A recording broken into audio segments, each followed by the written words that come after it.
अब हमारा टॉपिक है मैन्योर और फर्टिलाइज़र क्या होते हैं, आखिर क्यों एक सॉइल के अंदर मैन्योर और फर्टिलाइज़र डाले जाते हैं। तो जिस तरह हमें ग्रोथ और डेवलपमेंट करने के लिए क्या चाहिए, फूड चाहिए।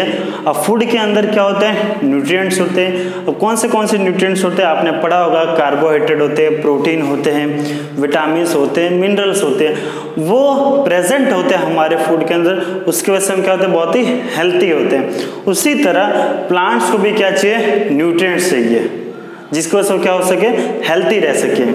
ठीक है, अब प्लांट को एक न्यूट्रिएंट्स कौन से फॉर्म में मिलता है, मैन्योर द्वारा और एक फर्टिलाइजर द्वारा। एक मैंने डेफिनेशन लिखा है, आप देख सकते हैं बोर्ड पे, कि the substance which are added to the soil, ऐसा कोई भी सब्सटेंस जो किस में डाला जा रहा है, सॉइल के अंदर डाला जा रहा है, in the form of nutrient. ठीक है, कौन से फॉर्म में, न्यूट्रिएंट की फॉर्म में, जिसकी वजह से हमारा जो फसल है वो क्या रह सके, हेल्थी रह सके। तो उसे क्या बोला जाता है, मैन्योर और या फिर फर्टिलाइजर।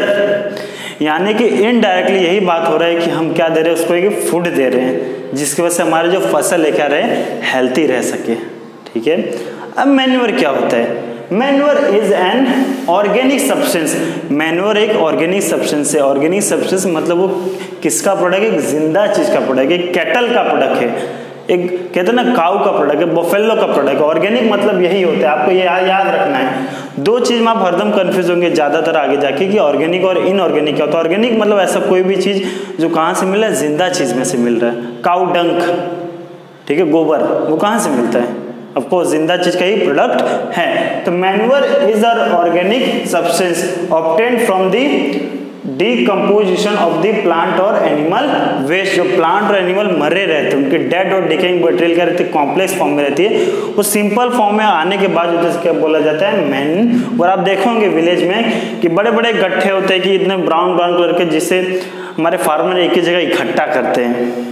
ओके, तो वही मैन्योर होता है। फर्टिलाइजर आर केमिकल, और या फिर इन्हें भी कह सकते हैं कि इनऑर्गेनिक सॉल्ट होते हैं, which are rich in particular nutrient. यानी कि एक फिक्स अमाउंट में उनके अंदर ये न्यूट्रिएंट बहुत ही ज्यादा अमाउंट में प्रेजेंट होने वाले हैं। जैसे कि एग्जांपल है यूरिया, ठीक है, एनपीके, नाइट्रोजन, ठीक है, फॉस्फोरस, के फॉर आपके पोटाशियम, पोटास और सुपर फॉस्फेट, एसपी यानी कि सुपर फॉस्फेट। ये फर्टिलाइजर यानी कि इनके अंदर पर्टिकुलर मात्रा में एक न्यूट्रिएंट बहुत ही ज्यादा होगा।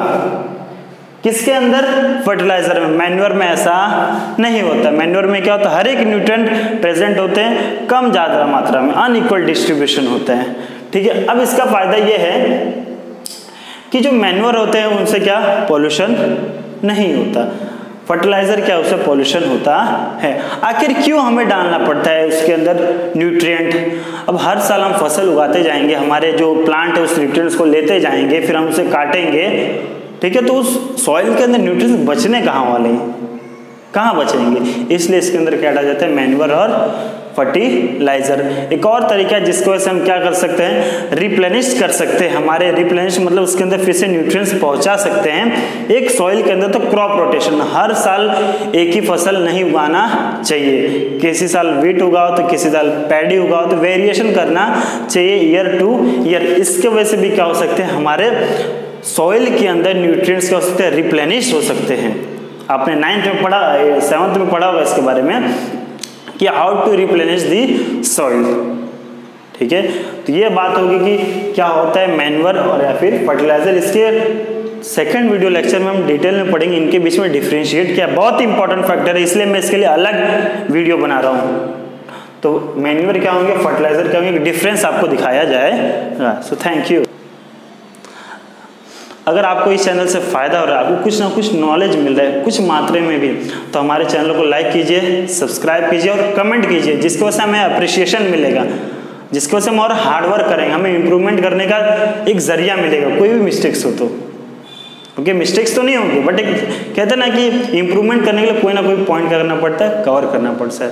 तो thank you, stay home, stay well.